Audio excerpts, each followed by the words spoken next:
ప్రభునందు ప్రియమైన శ్రోతలకు వందనములు. ఈ పోడ్కాస్ట్ కార్యక్రమంనకు స్వాగతం. మీ అందరి కొరకు ఈ కార్యక్రమమును ప్రసారం చేయుచున్నాం. విని దైవాశీస్సులు పొందుకోగలరు.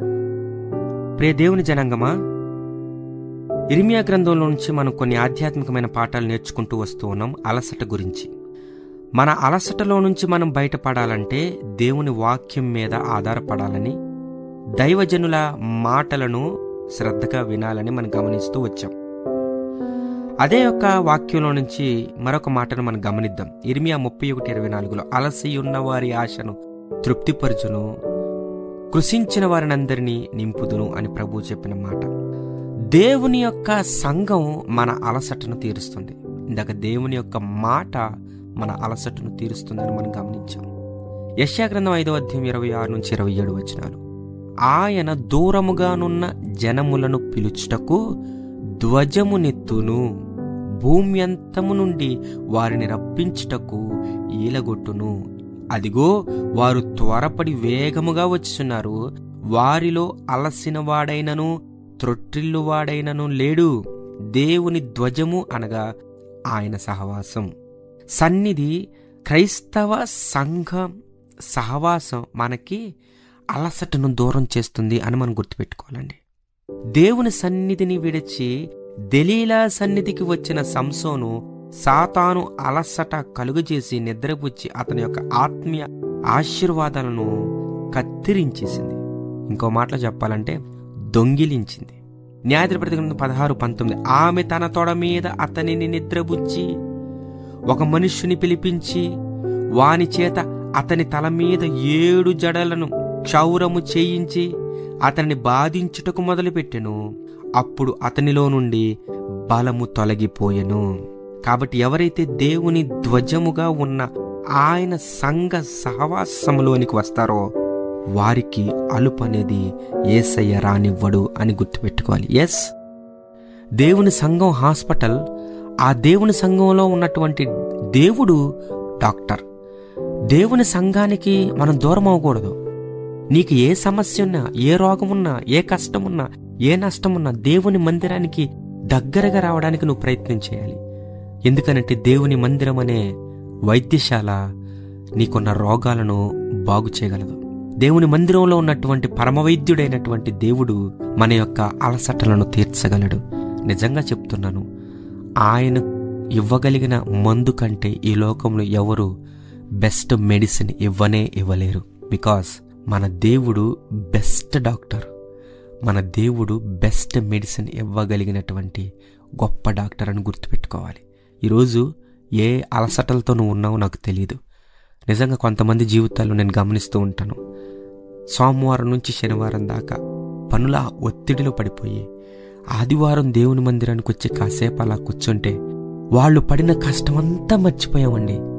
కాసేపు దేవుని మందిరంలో కాసేపు అలా కూర్చుంటే ఎంత సంతోషంగా ఉందో. వాళ్ళు చెప్తున్న మాటలు, వాళ్ళు పాడుతున్న పాటలు, మేము వింటున్న సాక్ష్యాలు ద్వారా మేము బలం పొందుకుంటున్నామని ఎంతోమంది చెప్తూ ఉంటారు. ఎస్, దేవుని మందిరానికి రావడం ఆశీర్వాదకరం. దేవుని సహవాసాన్ని కోల్పోకండి, దేవుని మందిరాన్ని కోల్పోకండి. దేవుని మందిరము మనం ఖచ్చితంగా మనము ఆ మందిరాన్ని కోల్పోకుండా ఉండాలి. కోరహ కుమారులు గాని దావీదు అంటాడు, నేను యెహోవా మందిరములో ఒక్క దినమైనా గడపాలని ఆశతో ఉన్నానంటాడు. దేవుని మందిర ఆవరణము చూడవాలని నా హృదయము ఆశ గొనుచున్నది. దేవుని మందిర ఆవరణం లోపల కాదు, దేవుని మందిరపు గుడారపు ద్వారమునతో ఉండడం నాకు ఇష్టం అంటాడు. దేవుని మందిరంలో అంత గొప్పతనం ఉందండి. నిజంగా దేవుని బిడ్డలమైనటువంటి మనము దేవుని సన్నిధిని కోల్పోకూడదు. కొంతమంది చాలా బిజీ పర్సన్స్. సండే చర్చికి రావడానికి కూడా వాళ్ళకి టైం ఉండదు. నిజంగా సండే చర్చికి కూడా రాలేనటువంటి స్థితిలో మనం ఉన్నాము అని అంటే మన ఆత్మీయ స్థితి, మనం ఏ రకంగా మనం ఆత్మీయంగా ఎదుగుతున్నాము అనేది గుర్తుపెట్టుకోవాలి. మోస్ట్లీ మన ఆత్మీయ స్థితి సరిగ్గా లేకపోవడం వల్లేమో.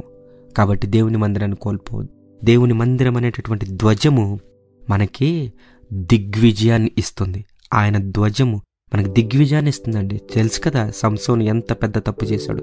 దేవుని సన్నిధిని కోల్పోయి దెలీలా సన్నిధిని చేరి ఉన్న బలాన్ని, ఉన్న గౌరవాన్ని, తనకున్న కళ్ళను అన్నిటినీ పోగొట్టుకున్నాడు. ఒకటి కాదు, అన్నీ పోగొట్టుకున్నాడు. కడుపురి దేవుని బిడ్డలారా, దేవుని సన్నిధాన్ని కోల్పోకుండా దేవుడు 6 రోజులు పని చేసుకోమన్నాడు, ఒకరోజు ఆయనకి ఇవ్వమన్నాడు. ఇంక నిజంగా చెప్తే దేవుడు 6 రోజులు మీరు మందిరానికి రండి, ఒక్కరోజు పని చేసుకున్నానంటే మన పరిస్థితి ఎలా ఉండేదో. మంచి దేవుడు కదా, చక్కగా మనం ఏదైతే చేయగలుగుతామో అదే చెప్పాడు ఆయన. మనం చేయలేనిది ఆయన చెప్పడు, మనం ఇవ్వలేనిది ఆయన అడగడు.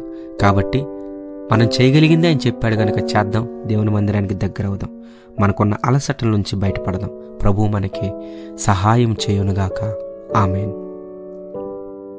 ఈ కార్యక్రమమును గూర్చి మీ సలహాలు మరియు మీ ప్రార్థనా అవసరతల కొరకు మమ్మను సంప్రదించవలసిన మా ఫోన్ నంబర్ 9480585039 మరియు ఈమెయిల్ ఐడి info@fibaonline.org. మా ఫోన్ నంబర్ మరొకసారి 9480585039. Email ID info@fibaonline.org.